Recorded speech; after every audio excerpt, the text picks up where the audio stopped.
In this episode of Financial Literacy for Beginners, we're going to talk about how to make money without a job. Cue the intro.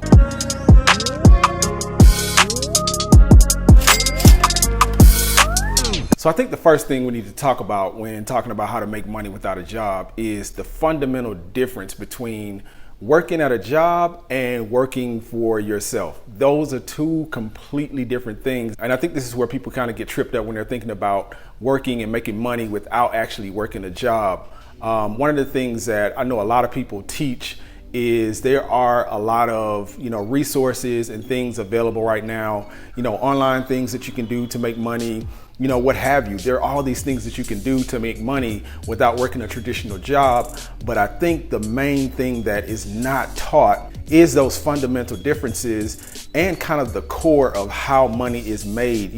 How are these people that are employing you, how are they making money off of you?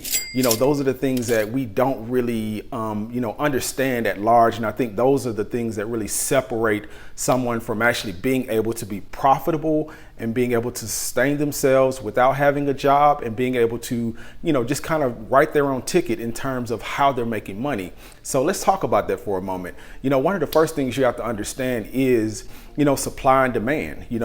Is there a need out there that you can facilitate that somebody else needs and will pay you for? That's the first fundamental thing that you really need to understand in terms of being able to make money without having a job is what can you offer? What can you do yourself that you know how to do or that you can learn how to do, you have an interest in? What can you do that people will actually pay you for? That's the first thing you really want to think about. And a lot of times it stems from, your hobbies. You may have particular hobbies like in music or, what have you, that people will actually pay you money for, or you can actually make money at. Prime example, as a music producer, I was a music producer for years, and I still make money off of royalties for music that I produced 10, 15 years ago. And that's a great thing. I'm not saying that to brag. I'm just saying that to say that there are so many avenues that you can kind of go down or paths that you can go down to make money and make passive income.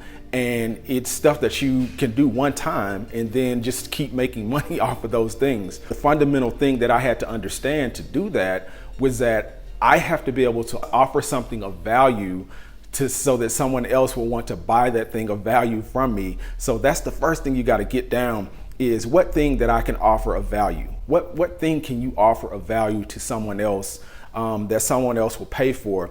Once you figure that out, it's just a matter of positioning yourself so that you can monetize that particular thing.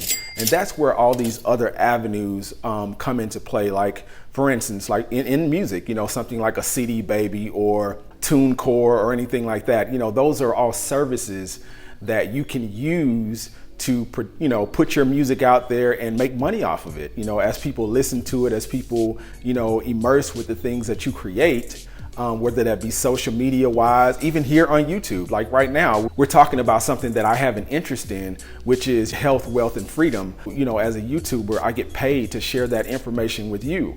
I think there's so many different avenues, but I want you to understand the fundamentals of, just supply and demand first. What is it that you can offer to someone else? And then the other thing is just, kind of getting to the money. I think people don't realize that, getting to the money, getting to a place where you're actually making money off of something, you have to be focused on getting to the money of that particular thing.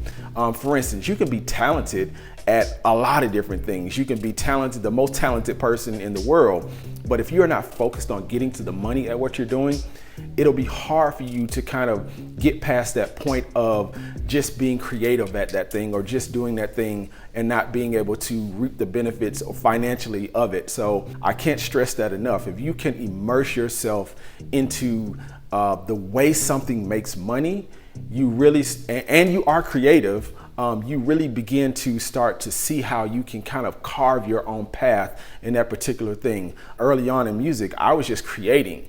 And a lot of times that I, in art period, I'm an artist by nature, I just created and I wasn't focused on how those things could make me money. And, it took me really really connecting the dots between, those things to really get to the point where I started to make money off of all those different avenues. And, right now, I'm proud to say that I have multiple streams of income because I stopped creating so much and started to think about, how do these things make money?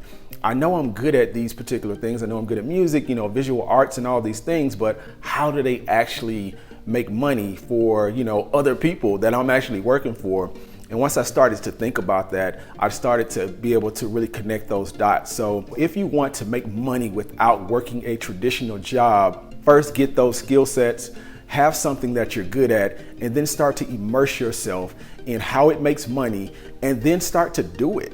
Start to connect those dots. Don't wait for someone else to connect those dots for you. And I think that's one of the things you have to understand as someone who is not working a traditional job. You have to push yourself to connect all of the dots. No one's going to do that for you. Like on a regular job, you have a set schedule.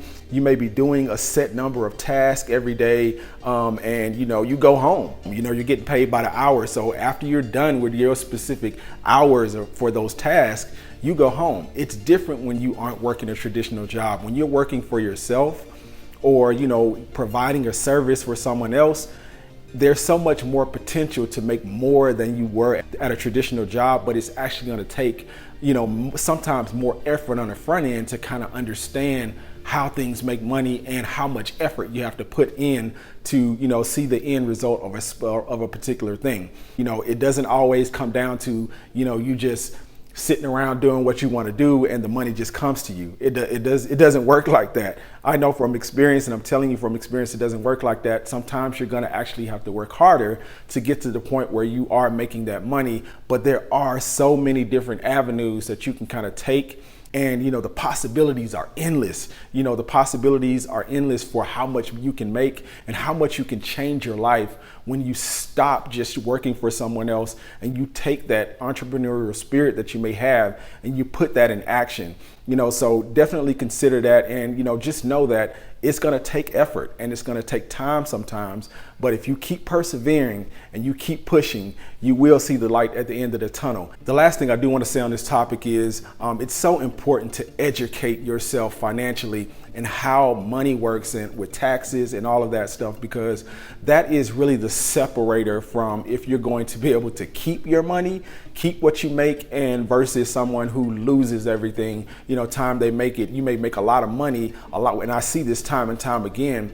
A lot of people, they make a lot of money as entrepreneurs or, just people who are in industries that make a lot of money, but they don't know how to keep that money because they're not financially educated and they don't understand, the finances of what they're doing. So it's very important that you take that extra step.